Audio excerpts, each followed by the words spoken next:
My son-in-law filed for divorce when my daughter was expecting a girl. 3 years later, the doorbell rang. My ex-son-in-law and his whole family completely lost it when they found out my daughter was pregnant with a girl. They kicked her out of their house, calling her a worthless woman. I took her in and cared for her. 3 years later, his family showed up on my doorstep, and they froze when they saw the little girl. I'm glad you're here. If you're watching this video, hit the like button, subscribe to the channel, and tell me in the comments where you're listening to my story of revenge from. I want to know how far it's reached. It was a Saturday afternoon, and a late summer rain was falling, the air moist and cool over our small neighborhood. I was in my tiny kitchen, my hands deep in dough, skillfully shaping round, fragrant cinnamon rolls. From the bedroom, I could hear the clear giggles of my 2 grandchildren watching cartoons, probably the one about the teddy bear they loved so much. Then, the doorbell rang. 2 firm, impatient rings, as if the person outside wasn't used to waiting. I stopped, my fingers still coated in flour, frozen for an instant. My heart started pounding faster. A sinking feeling settled inside me. I wiped my hands on my old, faded apron and walked toward the door, my feet heavy, as if I already knew what was waiting for me. I opened the door. Under the porch awning, a gleaming black Cadillac was parked right in front of the gate, a luxury never before seen in this part of town. Standing before me was Jeremy, my ex-son-in-law, the person I least wanted to see again. He was wearing an expensive suit, though it was a little wrinkled. His wet hair was plastered down by the rain, and drops sliding down his sunken cheeks made him look very different from the elegant man he used to be. His eyes were downcast, unable to look me straight in the face. Beside him were his parents, Mr. Thomas and Mrs. Mary Harrison. Mr. Thomas stood tall, broad-shouldered, and stern-faced, like a man used to giving orders. Mrs. Mary, as always, sported a practiced smile, her lips painted bright red, but her gaze was icy. In her hands, she held a large basket wrapped in shiny cellophane, filled with bottles of pricey wine and imported fruit. "Good afternoon, Mrs. Miller," she said in an overly sweet voice. "It's pouring so hard, and since we were passing by, we wanted to take the chance to say hello." She extended the basket toward me, like an offering of reconciliation, an attempt to buy my goodwill. "We miss the boy so much," she continued, drawing out the words dramatically. "Children need a complete family, don't you think?" Her words were like a knife, sharp and cold, though coated in syrup. I looked at the basket, and then at her eyes. I felt a knot in my chest. I knew they hadn't come out of affection. I didn't take the basket. I stepped back, opened the door wider, and maintained a serene expression, though everything inside me was trembling. "Come in, please, it's raining outside," I said in a neutral tone, as if greeting simple visitors. They entered, and the sound of their steps echoed on the old wooden floor. Their eyes scanned the small living room, where the children's toys were scattered on the chairs and floor. I could feel the judgment in Mrs. Mary's eyes, comparing my simple house with their ostentatious mansion. Mr. Thomas sat on the sofa, stiffly, never relaxing for an instant. Jeremy remained standing, his gaze fixed on the floor, as if he wanted to disappear. I went to the kitchen and poured 3 cups of chamomile tea. I placed them on the table, trying not to let them see my hands shaking. Mrs. Mary resumed her role, her voice sweet but calculated. "We know we made mistakes, but in these 3 years, we haven't had a night's rest. We just want to compensate our grandson," she pronounced grandson, with intentional emphasis, like an arrow aimed straight at the heart. I knew they had heard the rumors, that they knew about Matthew, but they didn't know the whole truth, and I wasn't about to let them get what they wanted so easily. I smiled slightly, a smile devoid of any warmth, only to conceal the contempt brewing inside me. Without answering that woman, I turned around and walked further into the house, calling loudly enough for Amy, my daughter, to hear me. "Amy, bring the little girl out to say hello to your grandparents." There was a firmness in my voice I didn't know I possessed, as if I were preparing for a battle. Noises came from the back room, and then the bedroom door opened. Amy came out with a serene but determined face, like someone who has been through too much pain to still feel fear.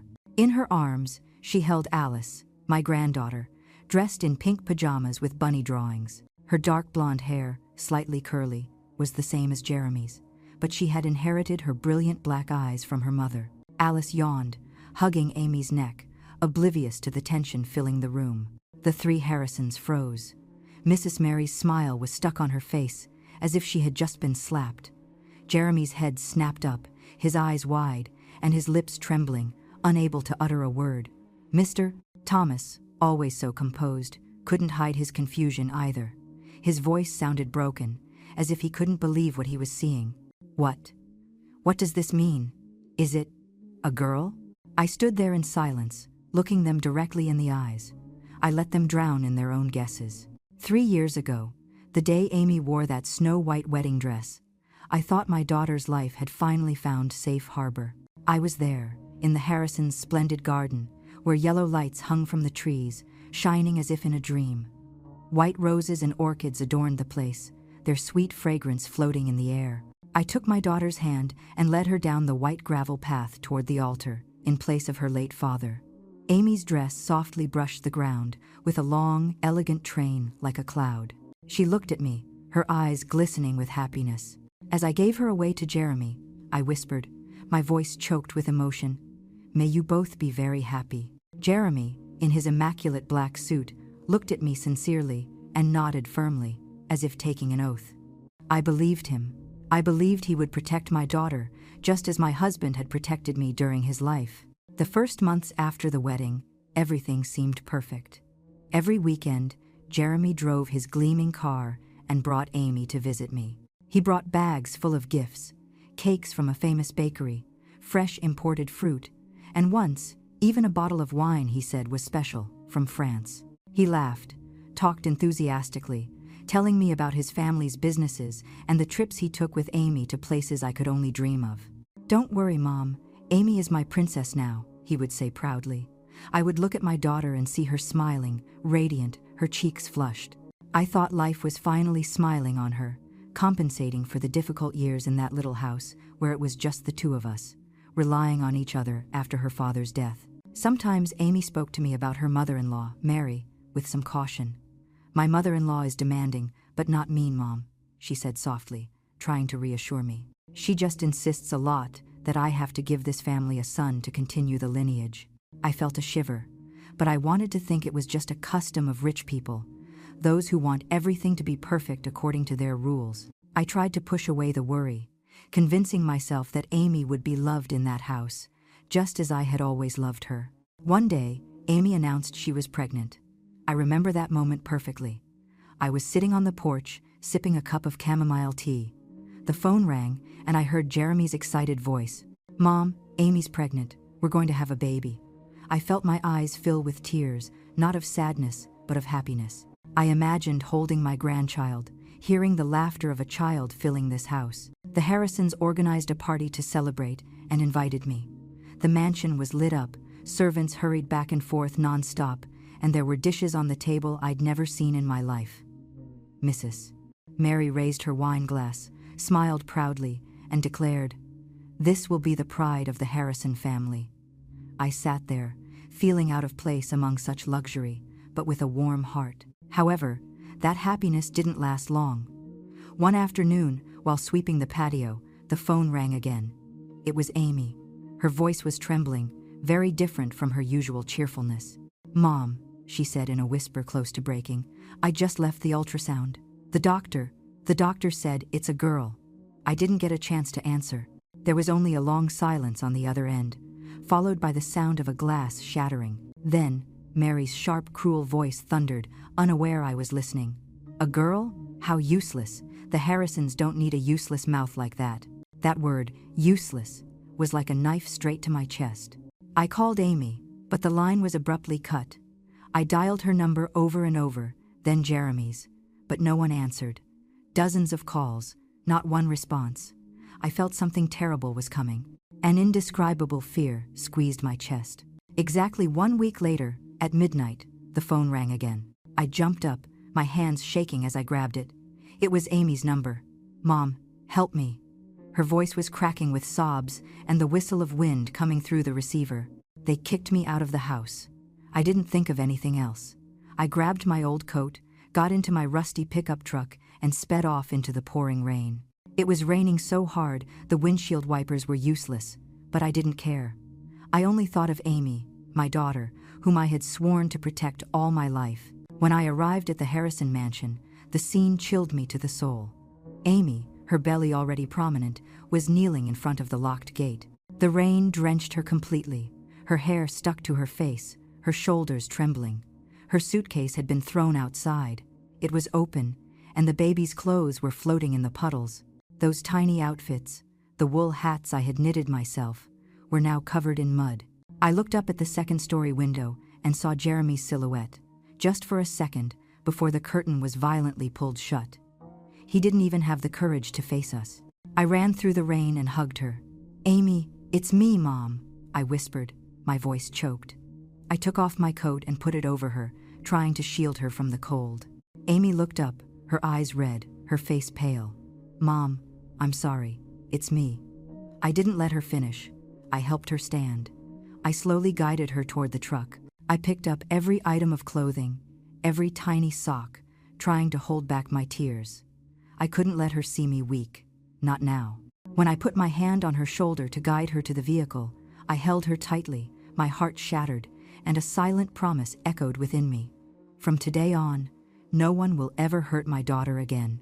No one. The day after bringing Amy home, I immediately set about cleaning her old room.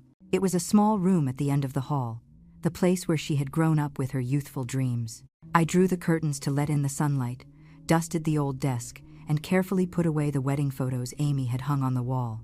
She helped me in silence, without saying a word. She folded the blankets with slow movements, as if trying to fold away the wounds in her heart, too. The first few nights, I would wake up startled by Amy's muffled crying in the next room. Her crying was so faint, as if she didn't want me to hear it. But in that small house, every sound was amplified. One night, unable to bear it anymore, I gently pushed open the door. In the dim light of the lamp, I saw Amy curled up in bed, hugging her belly, murmuring, "Forgive me, son, forgive me." Her eyes were red, her face covered in tears. I walked over, sat beside her, and hugged her. "You have nothing to blame yourself for, Amy," I said, my voice trembling. "You're the strongest person I know." I started cooking the most nutritious dishes I knew, the same ones my mother used to prepare for me when I was pregnant with Amy. Black bean soup with the aroma of cumin, chicken broth with ginger, and freshly squeezed orange juice made with my own hands. "You have to eat, for yourself and for the baby," I would tell her as I placed the plate in front of her. Amy would just nod, pick up the spoon, but her gaze remained empty. I took her for walks every afternoon in the tree-lined neighborhood streets. I hoped the fresh air and the bird song would restore some peace to her. But the neighbors' stares, the curious expressions, and the whispers behind our backs made Amy drop her head. "Mrs. Miller, was your daughter abandoned by her husband?" A neighbor asked me bluntly while I was buying vegetables at the market. I smiled coldly and replied, "I handle my family's business myself." But inside, I felt a deep pain. I wasn't just suffering for Amy, but for how cruel the world could be to her. A week later, Jeremy's lawyer called. His voice was soft, too polite, and he requested a meeting to finalize the divorce papers. I looked at Amy, waiting for her reaction. She nodded, with a tired but firm look. "Let's go, Mom," she said. We went to a small diner, not an elegant office like I had imagined. The tables were old wood, the smell of roasted coffee permeated the air, and a hanging lamp dimly lit the place, like a silent mockery. Jeremy appeared with a cold stare, not directing a single glance toward Amy. He sat across from us, next to the lawyer, as if he had only come to close a deal. He put a check on the table with a figure so high it took my breath away. He pushed the paper toward Amy and said in a monotone voice, "Take it and don't ever show up in front of me again." I looked at my daughter, waiting to see what she would do. Amy looked at the check, then raised her eyes, staring him down. For the first time, her gaze didn't tremble or show fear. "I don't need your money," she said in a clear, firm voice. She pushed the check back with a decisive gesture, like someone marking an ending. Jeremy smiled scornfully, a sneer full of arrogance. He signed the divorce papers with a strong, dry stroke, as if trying to erase Amy from his life. Before leaving, he said in an icy voice, "I don't have any children. That baby never existed to me." His words were the final blow, cutting off any hope that might have remained in Amy's heart. I took her hand under the table, trying not to let her see me cry. A few months later, on a stormy night, as Amy and I were folding the baby clothes she had prepared so carefully, she suddenly cried out, clutching her belly. "Mom, it hurts so much," she whispered, her face pale as wax. I was scared when I saw her water had broken, a month earlier than expected. I called the ambulance right away, but the voice on the other end of the line told me the storm had knocked down trees and blocked the roads. There was no time to lose. I loaded Amy into my old pickup truck and sped through the curtain of rain. The water reached halfway up the tires, the wind howled against the windows, but I didn't feel afraid. I only thought of one thing: getting my daughter to a safe place. The town clinic was small and lacked everything. There was only one elderly doctor with completely white hair and 2 young nurses with worried looks. The delivery room was simple, with a strong smell of disinfectant. Amy writhed in pain, clutching my hand, her nails digging into my skin. I stayed by her side, whispering, "Hold on, honey, Mom's here with you." After endless hours, the first cry was heard, clear and loud. One of the nurses exclaimed, "It's a healthy girl." I sighed with relief, tears rolling down my cheeks. Amy, exhausted, smiled weakly, her eyes shining with happiness. I took her hand, feeling the weight of the world disappear. But then the doctor frowned. He put the stethoscope back on Amy's belly, noting that not much had descended yet. He looked up, surprised. "Wait, this isn't over. There's another baby." The room fell silent. I stood motionless, unable to believe it. 15 minutes later, another cry broke the air, stronger, more vibrant. The doctor lifted the baby, his voice trembling. "My God, it's a boy. She's had twins, a boy and a girl." I held my 2 grandchildren, overwhelmed by a mix of joy and sadness. I looked at Amy, who was smiling through her exhaustion, and I knew we had passed the hardest test. Days later, when Amy and the babies were out of danger, I went to the private hospital where she'd had the sonogram. I asked to see the doctor who had read the results. He was a middle-aged man with a tense expression. He explained in a mechanical tone, "The pregnancy was still early. It's possible the boy was hidden behind the girl, which is why he didn't appear on the sonogram." His explanation didn't convince me. I knew something didn't add up, but I decided not to push it. Instead, I made a decision. Matthew, the boy, would be our secret. The outside world, people like the Harrisons, had rejected a baby just for its gender. They didn't deserve to know about Matthew's existence. I looked at Amy, at my 2 grandchildren, and I promised myself, we'll raise them with love, far from the falsehood and cruelty of that family. I never thought the Harrisons would dare knock on my door again. After everything they did, that rainy night when they threw my daughter out of their house like trash, I thought they had cut all ties forever. But I was wrong. They had actually never stopped watching us, waiting for the moment. And now, upon hearing rumors about the twins, they showed up at my house, bringing their hypocrisy and their exposed greed with them. After Amy brought the little Alice out, the 3 Harrisons remained motionless on the sofa. The air in my small living room grew heavy, as if their presence had sucked up all the oxygen. Alice, in her pink bunny pajamas, yawned and rubbed her eyes, oblivious to the cold stares fixed on her. Amy stood there, holding the girl tightly, her face serene, but her gaze sharp as a blade. I knew she had learned to hide her pain, though I could feel her internal trembling in the way she squeezed Alice against her chest. The first to break the silence was Mrs. Mary. She forced a twisted smile, her red-painted lips trembling as she tried to maintain a perfect facade. "Oh, a girl," she said in a hesitant, insincere tone. How adorable." But her eyes didn't stay on Alice for long. They quickly shifted toward the back door, from where the sounds of the cartoon still came. Then, she looked directly at me, her voice sweet but cutting. "But, we heard Amy had twins. Where is the boy, Mrs. Miller?" I felt my heart sink, but I stayed calm. I slowly set the cup of chamomile tea on the table, drawing out the moment to conceal the rage boiling inside me. "Twins?" I frowned, feigning surprise. "Who told you that? There must be a misunderstanding." I looked at Amy and then at Alice, and replied in a soft voice, full of tenderness. "My daughter only has this one girl, right, honey?" I emphasized the word one, as if to make it clear that Alice was all they should know about. Amy understood immediately. She squeezed Alice tightly and nodded without a word. her icy stare fixed on the three people in front of her without a hint of hesitation. Jeremy's patience seemed to run out. He stood up abruptly. He started pacing the room. His shiny leather shoes creaked on the wooden floor. "Damn it," he burst out in frustration. "All this trip for nothing." He stopped, looked at me, then looked at Amy, with a mix of anger and disappointment in his eyes. Mr. Thomas, always so proper, also lost his mask of courtesy. He slammed his hand on the table. The sound was faint, but enough for Alice to startle and bury herself deeper into her mother's chest. "We didn't come all this way to see some common girl," he growled, emphasizing the word common as if spitting out an insult. "Where is our grandson, Mrs. Miller?"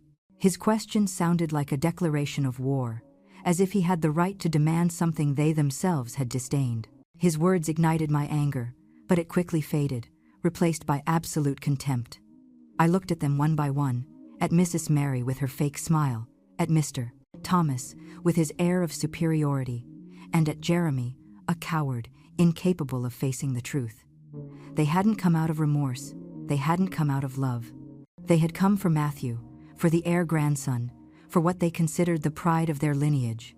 To them, Alice, my little granddaughter, simply didn't exist. I stood up, walked straight to the front door, and flung it wide open. The cold air rushed in, bringing with it the tail end of the rain. I turned to them and said in a calm but firm voice, "If you only came here looking for the legitimate grandson, I'm sorry, you've come to the wrong house. There are only children here who are loved." I gestured toward the exit and added without hesitation, "You can leave." Mrs. Mary turned red with fury. She shot up, pointed her finger at me, and shouted, trembling with rage, "You? How dare you?" But I didn't move. I looked her straight in the eyes and replied calmly, "I dare. This is my house, and I don't welcome those who treat their grandchildren like commodities." My words fell like a wall of steel between us. I saw the confusion in Mrs. Mary's eyes, the helplessness in Mr. Thomas's. But Jeremy, he just stayed still, looking at Amy and Alice. For a moment, I perceived a flicker of remorse in his gaze, as if he remembered what he had lost. But that light was immediately extinguished by his father's icy glare. They left, crestfallen, leaving the basket of gifts unopened. I slammed the door shut. The dry sound echoed like a final declaration. Amy was behind me, hugging Alice, and her shoulders were trembling. I turned and embraced them both, feeling the warmth of Alice's little body and Amy's accelerated heartbeat. "Mom," the young woman murmured, her voice choked. "Don't be afraid, honey," I told her firmly, though inside I was still shaking. "I won't let them hurt you or the children again." The weeks following the Harrisons' visit passed in a false calm. My little house was still filled with the laughter of Alice and Matthew, but I couldn't shake a feeling of unease. I became more cautious. I no longer let the children play outside as before. Every time I took them out to the yard, I looked around, checking if someone was watching from afar. I didn't want them to notice my fear, but every time a car drove past the house, my heart sank. One afternoon, while mending Matthew's ripped sweater, Mrs. Carmen, my friendly neighbor, knocked on the door with a plate of freshly baked banana bread. She sat down, took a sip of her tea, and commented casually, "There's a strange man hanging around the corner these days, asking about your house, Mrs. Miller." She spoke with curiosity, not malice, but her words pierced me like a needle. "What did he ask?" I said, trying to sound calm even though my hands were gripping the needle. Mrs. Carmen shrugged. "He asked where you lived, how many people lived here, and also about the children. I didn't tell him anything, just to look for himself." I smiled gratefully, but when she left, I stood motionless, feeling as if an invisible hand was squeezing my neck. I knew right away that the Harrisons hadn't given up. They had sniffed out Matthew's trail, and they wouldn't stop. That night, right after dinner, when Amy and I finished feeding Alice and Matthew, who were playing with colored blocks in their room, the doorbell rang. The dry, metallic sound was like a warning. Amy looked at me with concern, then instinctively picked up Alice, protecting her. I took a deep breath. I walked to the door and opened it, prepared for whatever was waiting. In the yellowish light of the porch, there were only Jeremy and his father, Mr. Thomas. It wasn't a gleaming Cadillac this time, but an old sedan, as if they had chosen it on purpose, to appear humble, to hide their true intentions. Jeremy was standing in front of the door, without his elegant suit, wearing a simple gray sweater, but I immediately recognized that the look of remorse on his face was carefully rehearsed. He bowed his head, looked at the ground, and said in a trembling voice, "Mother, last time was because we were very shocked. We ask you and Amy to forgive us. We were just tired." His words sounded like a memorized lesson, without a shred of sincerity. I crossed my arms, blocking the entrance without inviting them in. "Tiredness is no excuse to deny your own flesh and blood," I replied with a cold voice, showing no emotion. Mr. Thomas took a step forward. His tall figure seemed to want to impose itself on me. His tone was calm, but it hid a threat. "We know everything now, Mrs. Miller. We know Amy had twins, a boy and a girl. Our men saw them at the park." His words were like a bullet, shattering the wall I had built to protect my family. I felt the blood rush to my head, but I forced myself to remain calm, without showing that it affected me. I looked him straight in the eyes, without the slightest trace of fear. "Your men?" I asked ironically. "So you're spying on us, as if we were criminals?" Jeremy looked up, for the first time looking directly at Amy, who was behind me with Alice in her arms. "Amy, I beg you," he said in a trembling voice, but I knew it wasn't true repentance. "Let me see my son. I want to be his father." He emphasized the word son, as if Alice, the granddaughter Amy was holding, didn't exist. His words made me lose control. I let out a dry laugh that echoed in the silence. "Be a father?" I said sharply. "You gave up that right 3 years ago, when you let my daughter kneel in the rain, when you said the baby she was carrying never existed." I took a step forward, pronouncing each word firmly. "If you truly miss your children, here are my daughter and my granddaughter. But you treated them like trash. You don't deserve to see any of my grandchildren again." My words were like an unforgiving wall of steel. I saw Jeremy's gaze waver, but Mr. Thomas's face remained hardened, like a man who doesn't accept no for an answer. At that moment, little footsteps were heard from inside. Matthew, curious as any child, ran outside and hid behind my legs, looking at them with his big eyes. "Grandma, who are they?" he asked innocently, not understanding anything, but his question pierced my heart. Jeremy's and Mr. Thomas's eyes fixed on Matthew, filled with desire and greed. I could clearly see what they wanted, not out of love, but for what they called the heir. I gently pushed Matthew inside and closed the bedroom door, protecting him from those stares. "Go play with your sister, honey," I said in a sweet voice, trying not to let him notice the tension. Mr. Thomas's mask finally fell. He moved closer, his voice sounding like a threat. "Don't you dare act like this. You're preventing us from seeing our grandson. We'll sue you." Jeremy intervened with a firmer tone, as if he had regained his courage. "The law will be on our side. The boy needs his father. He needs a better future than this miserable place." The word miserable was like a slap. I looked around my small house, where I had raised Amy and protected my grandchildren. It might not be luxurious, but it was full of love. And he, who had abandoned his own flesh and blood, dared to call it miserable. I looked directly into his eyes, without an ounce of fear. "Go ahead," I said, in a quiet but cold voice. "I'm not afraid of liars. I'm ready to face you in court." I took a step back. I put my hand on the doorknob and slammed the door shut in their faces. The dry sound of the bolt echoing was a firm declaration. They had no place in our lives. Just 1 week after the Harrisons left my house with anger on their faces, a mail carrier appeared at the door. He handed me a thick envelope with the city court's red seal. I stood there, the envelope in my hand, my heart beating so hard it felt like it would jump out of my chest. I knew immediately it was what I had feared. I went inside, opened the envelope, and every line of the lawsuit was like a stab wound. The Harrisons were demanding the recognition of paternity between Jeremy and Matthew, as well as claiming full custody of Matthew Harrison. They had even given the boy their last name, as if he were an object they could appropriate. Amy, sitting beside me, read the document with trembling hands, as silent tears fell down her cheeks. "Mom," she whispered, her voice broken. I hugged her tightly and tried to remain strong. "Don't be afraid, Amy. The truth will be on our side." But inside, I was also shaking, not out of fear of losing, but because I knew this battle would drag my family into a new storm. The next morning, when I opened the region's largest newspaper, a scandalous headline jumped out at me. "Harrison family tragedy. Selfish grandmother prevents them from seeing their legitimate grandson. It was accompanied by a carefully staged photo. Jeremy, looking haggard, sitting next to his elderly parents, Mrs. Mary dabbing tears with an expensive handkerchief. The content of the article was a complete lie. They claimed they had been misled about Matthew's existence, that they had tried to reconcile, but Amy and I had prevented it. Worse still, they insinuated that we were holding the boy to extort money from their wealthy family. I read those words, crumpling the newspaper in my grasp, as rage flooded me, quickly replaced by deep sadness. They didn't just want to take Matthew, they also wanted to destroy our honor, making us look greedy and cruel to the world. The consequences of the article arrived immediately. That morning, I took Alice and Matthew to the market as usual. The children held my hand, telling me stories from preschool, but I noticed the strange looks around us. The vegetable seller, who usually greeted me cheerfully, now just weighed the produce in silence before turning away. A nearby fruit seller murmured to a customer, "How greedy, keeping the boy to squeeze money out of the rich people." I heard every word like needles in my heart.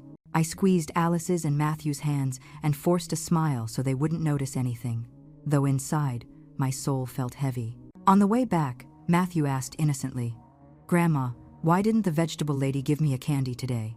I just stroked his head and replied in a choked voice, "She ran out of candy. I'll buy you one tomorrow, okay?" But deep down, I knew it wasn't about candy, but about the judgment of the outside world. The monthly book club meeting, where I once found joy among shared books and stories, had become an invisible barrier. The president, who used to invite me for tea, suddenly changed the day's topic to the importance of family lineage. My old friends avoided looking me in the eye. Some whispered among themselves when I passed.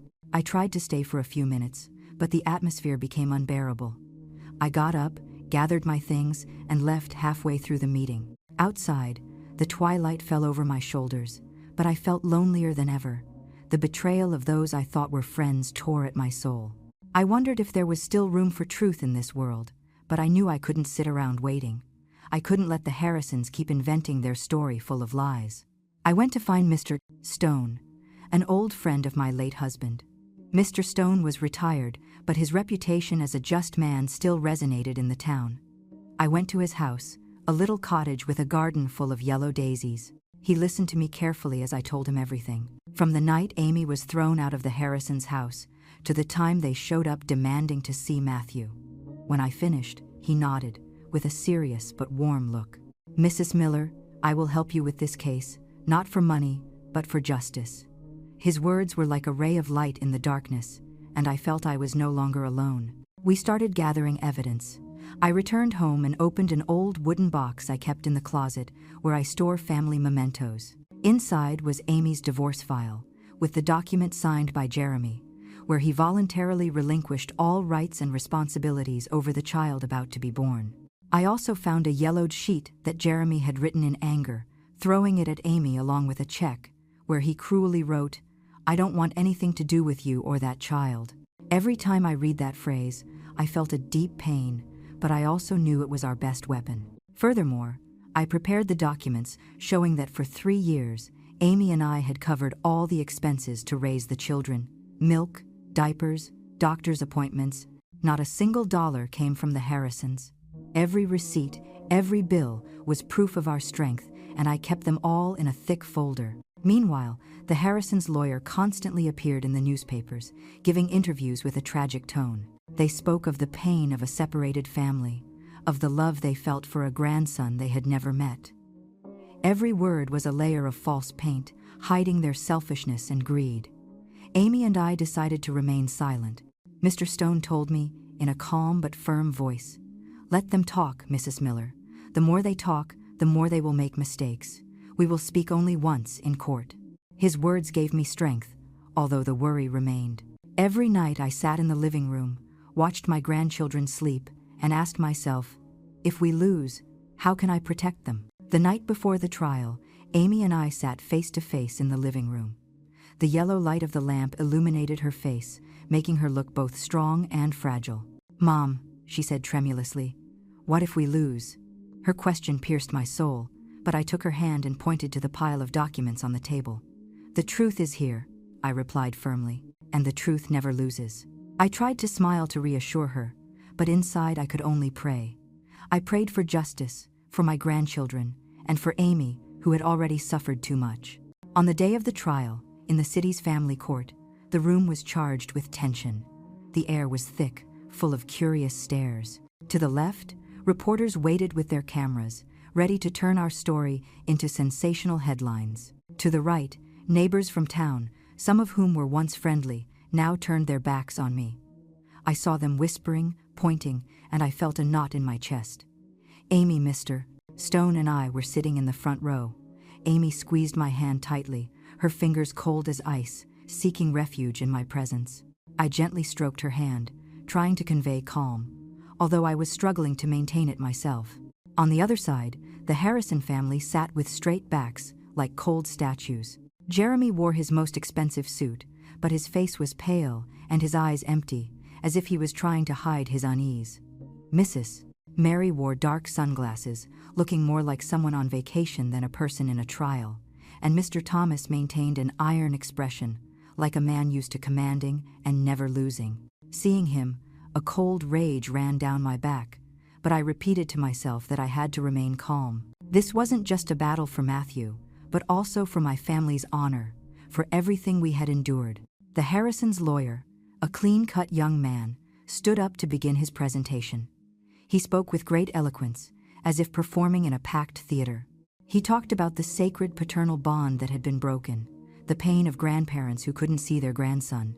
He showed receipts for costly toys and children's clothing that the Harrisons had recently purchased, as if they were proof of their affection.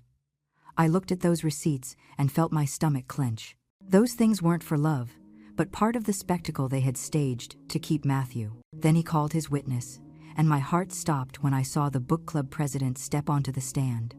That woman who had invited me for tea, who used to smile kindly, now avoided my gaze. She testified in a monotonous voice. The Miller family seems to be living much better lately. I heard they received money from somewhere. Her words were like a knife, insinuating that we were using Matthew for financial gain. The room murmured, and I felt the stares fix on me, as if I were a greedy, selfish woman.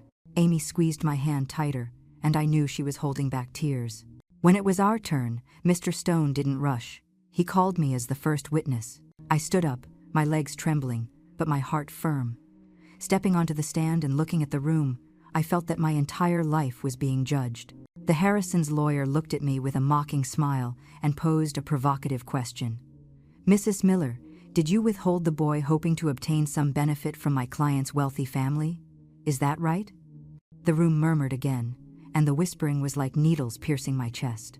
I took a deep breath, looked him in the eye, and then turned toward Jeremy, saying in a low but firm voice that resonated throughout the room, "Benefit? I have only cared for what you abandoned." I began to speak, every word coming from the depths of my soul. I recounted that rainy night, 3 years ago, when I found Amy kneeling at the Harrisons' gate, her belly swollen and the baby's clothes scattered in the mud. I described Jeremy's silhouette behind the curtain, watching without coming out to help. I recounted the days and nights that followed, when Amy and I faced everything alone, without a single dollar of help from the Harrisons. Silence took over the room. Only my voice could be heard, steady but full of strength. I saw some people lower their heads, others wiping away tears. I wasn't speaking to inspire pity. I was speaking so the truth would come to light. Mr. Stone stood up and began to present the evidence. The large screen in the courtroom lit up. First, he read aloud the clause from the divorce decree, where Jeremy signed, voluntarily relinquishing all rights and responsibilities over the unborn child. The judge, a middle-aged woman with a stern look, asked Jeremy to confirm the signature. He mumbled, barely audible, "Yes, it's mine." The entire room gasped, and I saw his face turn even paler. Then, Mr. Stone presented Jeremy's original handwritten letter to the judge and projected the image on the screen. The phrase, "I don't want anything to do with you or the baby," appeared clearly, like a stab wound that shattered the Harrison family's pretense. A murmur of astonishment swept through the room. Reporters began taking photos non-stop. I looked at Jeremy. His head was bowed and his hands were clenched on the arm of the chair. Mrs. Mary took off her dark glasses, her look full of panic. while Mr. Thomas remained motionless, as if trying to preserve the last shred of his pride. Finally, Mr. Stone opened the old file and pointed out that there was evidence that Amy was expelled from the house while pregnant, and that the Harrisons only paid a small sum of money to silence the matter. His voice grew firm. "They didn't deny their actions, Your Honor. They only paid to hide them." His words landed like a blow, leaving the Harrisons' lawyer without a response.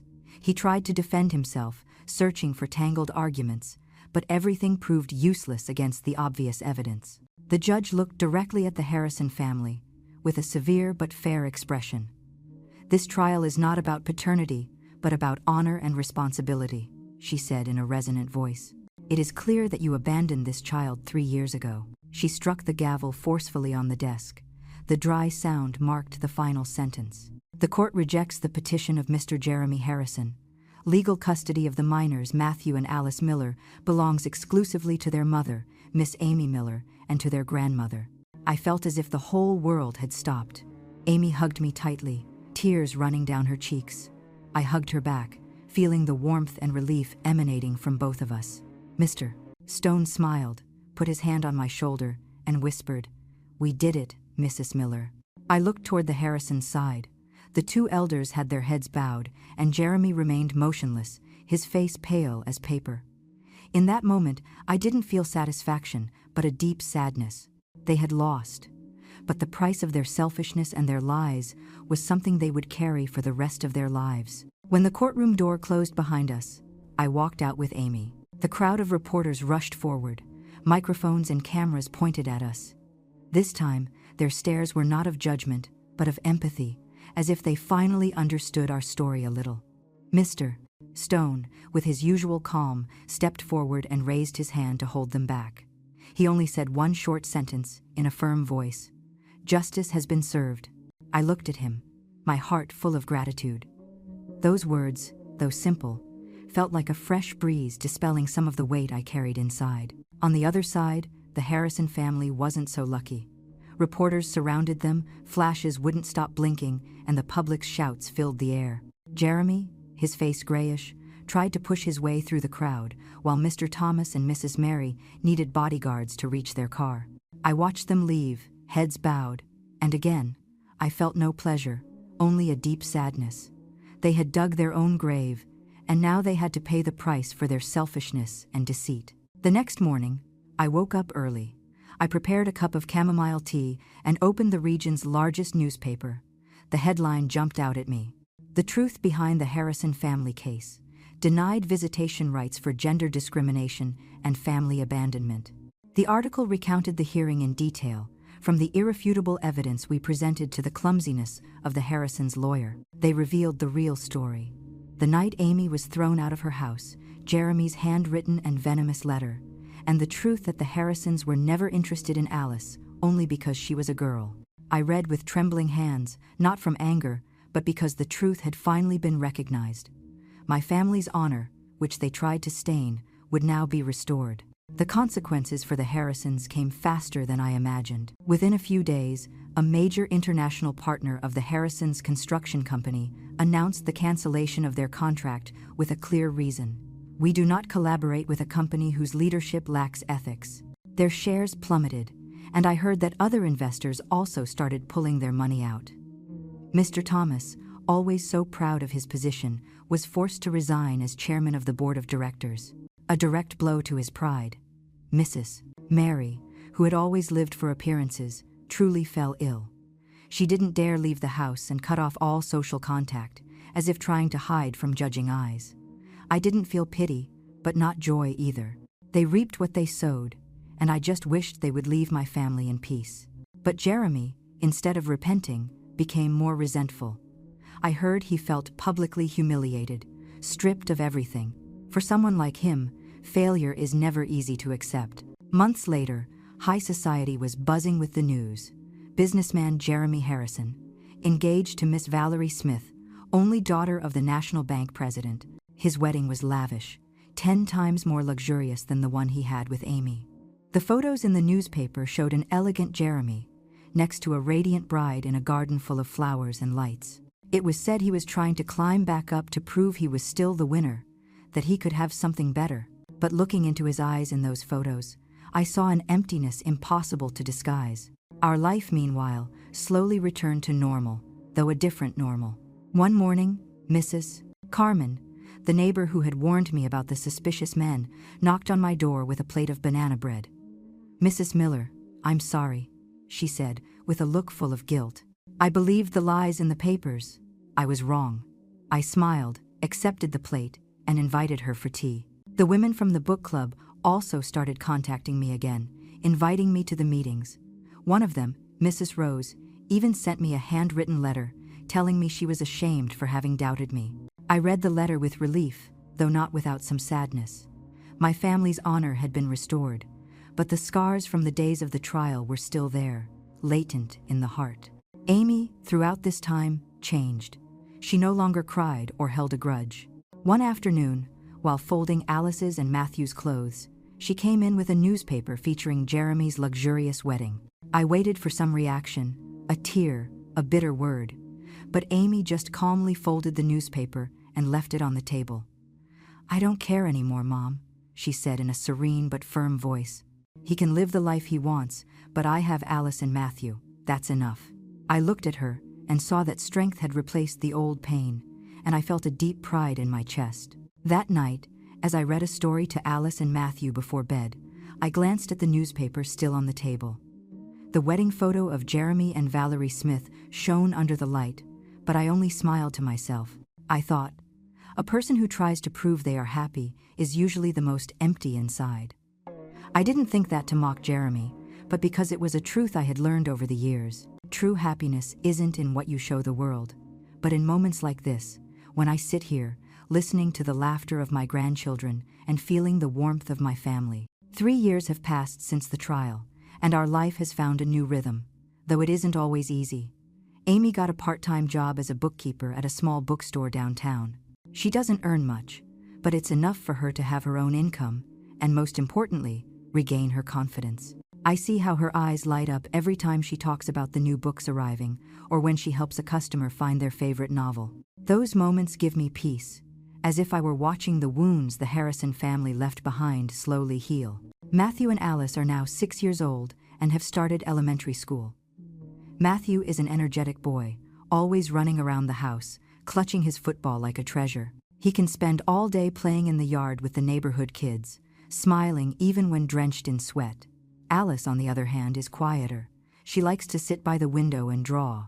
Her drawings, full of daisies, fill my heart with a warmth that is hard to explain. Those two children are the joy and the light of this house. Every night, when they cuddle up next to me to listen to a story or laugh at some silliness, I feel that everything we've been through has been worth it. Sometimes, I still hear rumors about the Harrison family. Their company managed to emerge from the crisis thanks to the support of the Smiths, but they never recovered the prestige they once had. Mr. Thomas is now just a shadow of his former self and rarely appears at social events. Mrs. Mary, who lived for appearances, practically disappeared from high society parties. I don't think about them much, but those stories reach me as a reminder that justice, though slow, always finds its way. One autumn evening, with the air a bit chilly, I was clearing the dinner table. Amy was checking Alice's and Matthew's homework, smiling occasionally when Matthew showed her an exercise the teacher had praised. The house was calm.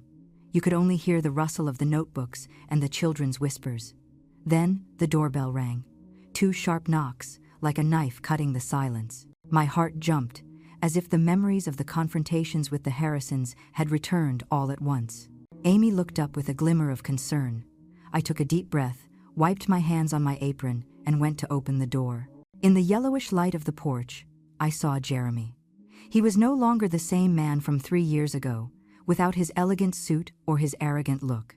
He wore a worn coat, looked thin, with a grown-out beard and a haggard face. The deep circles under his eyes spoke of sleepless nights. He stood there, hunched over, like a man defeated by life. He murmured hoarsely, looking at the ground. "I'm not here to claim the children. I just want to ask for forgiveness." I stood in silence, blocking the doorway, without inviting him in. I wanted to hear what he was going to say, but inside me, there was no longer any room for trust. He took a deep breath and began to speak, his voice broken, as if every word was a struggle to pull from the depths. He talked about his marriage to Valerie Smith, an economic contract more than a love story. "She's beautiful, but cold," he said with a bitter smile. "She always wants to control everything, always jealous of my past. She says I'm a failure because I couldn't keep my children." He recounted that they had tried all kinds of treatments, both domestic and overseas, but after 3 years, they still couldn't have children. The doctor said the problem was Valerie's, but the Harrison family didn't dare confront her, as their company depended on the National Bank, owned by her father. He described their luxurious mansion as a cold tomb, without laughter or warmth. "Every night," he said, his voice cracking, "I go to bed in an empty room and hear the laughter of children. I imagine Matthew and Alice. I imagine them saying, 'Daddy,' for the first time, taking their first steps. I destroyed all of that with my own hands." He looked up with pleading eyes, tears running down his sunken cheeks. "I had everything in my hands," he said, "and I lost it because of my stupidity and my family's. I don't expect to be forgiven, Mrs. Miller. I just want to see them from afar, just one time." His words sounded like a prayer, but I didn't feel compassion. Not because I hated him, but because I knew the forgiveness wasn't mine to give. I turned toward the house and called softly, "Amy, honey, come here." Amy came out, still holding Alice. The girl looked at Jeremy without any expression. Her calmness was more terrifying than any anger. Jeremy watched her, like a prisoner before his judge, his head bowed. "Amy?" he murmured, but she didn't let him finish. Amy looked at him for a long moment before speaking, in a quiet, serene voice. "I already forgave you, Jeremy, a long time ago." He raised his head, a glimmer of hope in his eyes, but Amy continued in the same tone. "But I forgave you not to get back together with you, or for you to be part of my children's lives. I forgave you so I could be at peace with myself." Her words were like a clean cut, without resentment or anger, just the truth simply spoken. Then she took a step back, stood next to me, and hugged Alice tightly. "Go," Amy said, her voice not trembling. Jeremy remained still, as if he wanted to say something more, but Amy's gaze made it clear that there was nothing left to say. He turned and walked away under the faint street light, his thin figure gradually disappearing into the darkness. After that night, Jeremy showed up at my house. He never bothered us again. But sometimes, on weekend afternoons, I would see his old sedan parked at the top of the street. He never knocked on the door, never asked for anything. He just stayed there, near the wooden fence, leaving a few things: a remote-controlled car, a case of colored markers, or a box of cookies that Alice and Matthew loved. Those gifts were always carefully wrapped, accompanied by a small note written in a shaky hand.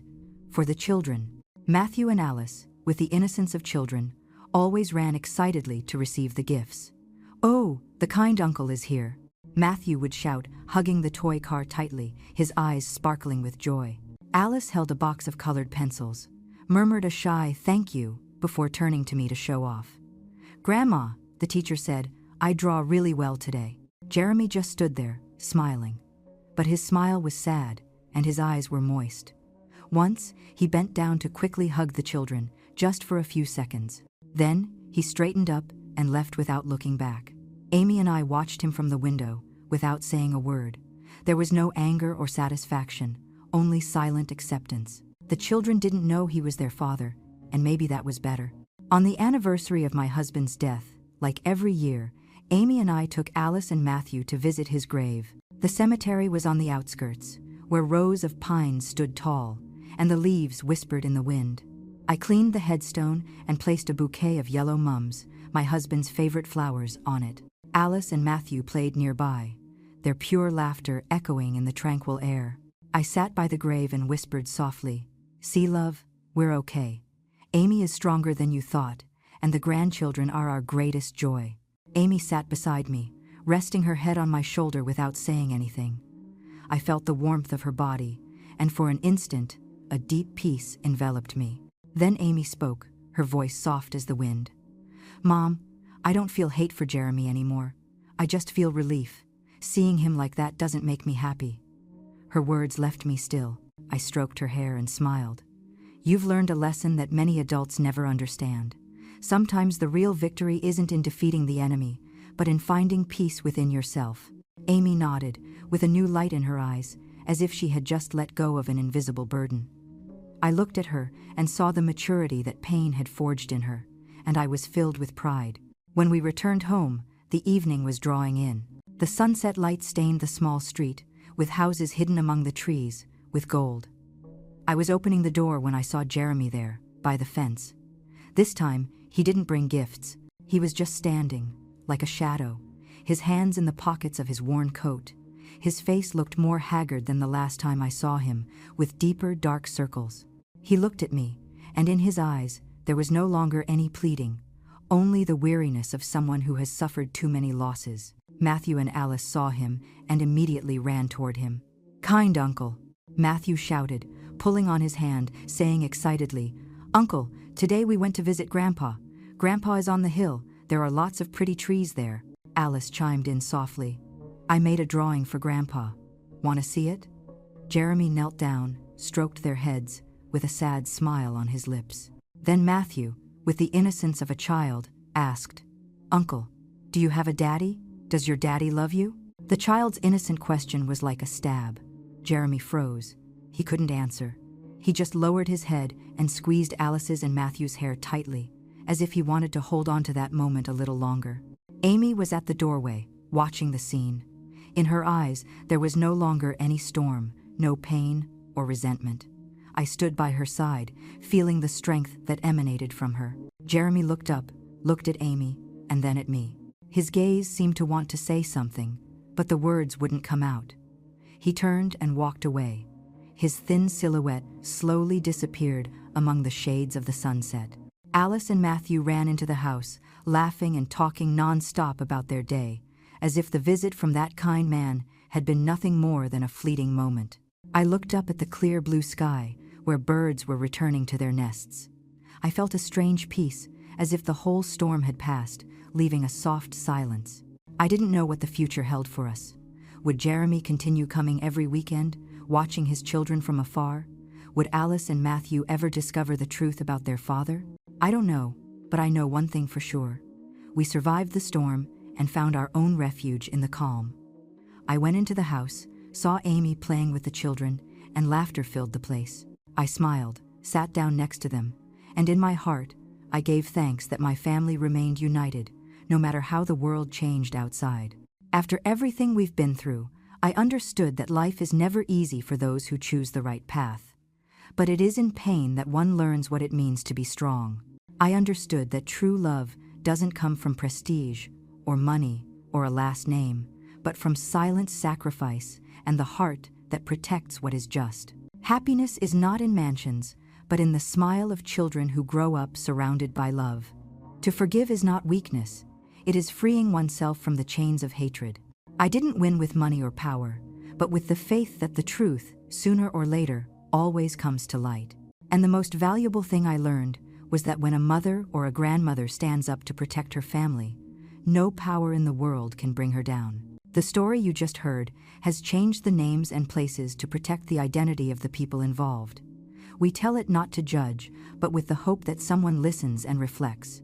How many mothers are suffering in silence inside their own homes? I sincerely ask myself, if you were in my place, what would you do? Would you stay silent to keep the peace, or face everything to reclaim your voice? I want to know your opinion, because every story can be a light on someone else's path. God always blesses, and I firmly believe that courage will lead us to better days. Right now on the final screen, I'll leave 2 of the channel's most beloved stories. I'm sure they'll surprise you. Thanks for staying with me until this moment.